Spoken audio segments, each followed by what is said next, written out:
Colin. And I'm going to start with a question that is always used in Toastmasters speeches to do with leadership, but I'm going to do a slight twist on it. Who here in this meeting considers himself a leader? Put your hands up. I'm going to pick on all the people who didn't say they're leaders. So that was quite a lot of you. This speech is for you. My speech title is Anyone Can Do It, and I really do mean it. When I started this dynamic leadership pathway, for a start, I was like, oh, why that pathway? And secondly, I felt I was one of those people who thought it was kind of a very Toastmasters American thing to sort of, one of those ideas that to me it sounded immodest, brash, and quite un-English, frankly, to be a leader and all that.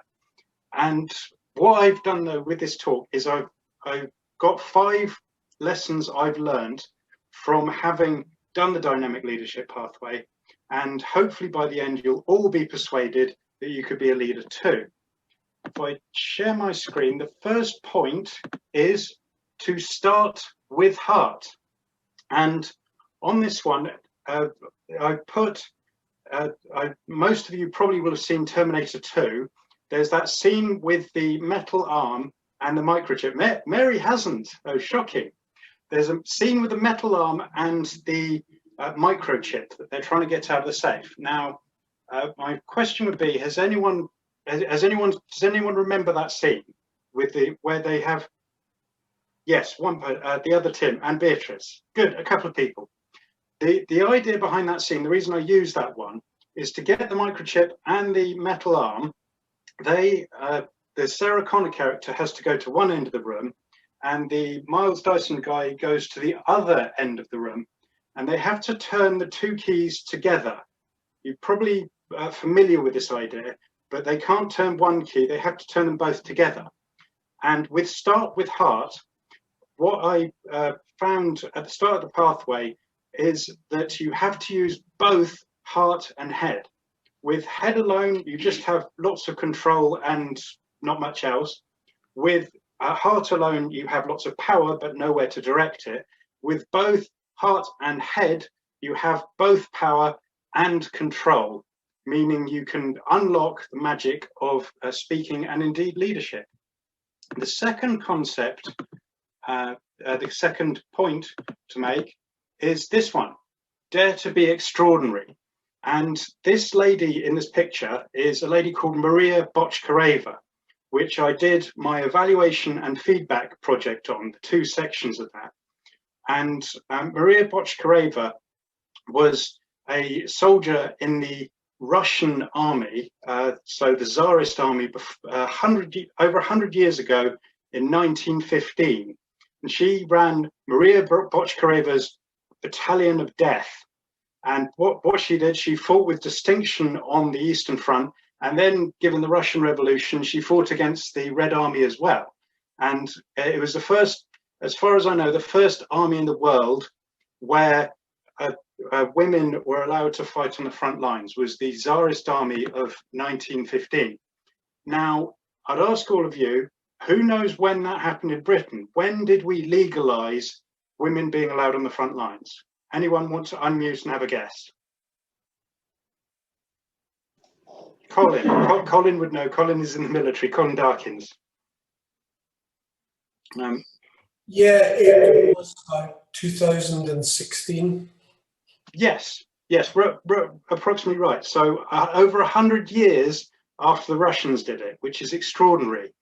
And the reason I bring this up is there's a saying in the Russian military, which applies to Maria Botchkareva, which is that if you give the Russian military something ordinary to do, they might succeed, more likely they'll fail. So, for instance, 1941, stopping the very, very, very obvious Nazi invasion, they couldn't do it. But in the other part of it is, if you give them something extraordinary to do, they will knock it out the park. So something like defeating Nazi Germany when they're really on the back foot. And with Maria Botchkareva, this is a great example. If you do something ordinary, you probably won't be remembered, but do something extraordinary like she did, and you will be remembered. The third principle is this one: negotiation is everywhere. Now, when, again, with the theme of leadership being this concept that I didn't quite gel with, I thought negotiation was another one of these empty terms that didn't really mean anything until I came across the negotiation project. And I gave it a go, and it turned out to be very applicable. With my partner at the time was proposing that we convert the grassy verge outside our house, in other words, if you've seen on roads, the little grassy verges along the side of roads, she wanted to make that into a potato patch. And it happened to run through all of the negotiation strategies, which was really interesting. So the first one is competition. And the idea is that you compete, you have two competing ideas, and a third party arbiter decides which one to go for. Clearly didn't work in this scenario because it wasn't our land. Then there's compromise, where we meet sort of halfway, 50-50. Again, can't be done because it wasn't our land. And the third one is accommodation, where you find a way of letting them do what they want as long as you do what you want. And again, couldn't do this because it wasn't our land. It's a council-owned verge. But we did have some success with the last strategy, which is collaboration. And with this one, I think it's quite an exciting strategy because you both come up with alternative proposals or ways around the problem and go with one of them. And it happened to be that where we were living, there was an allotment, and it was a bigger place than the grassy verge, much easier to till. We got 2 bags of potatoes, which lasted months in lockdown, but yes, so that collaboration was the way out of that one.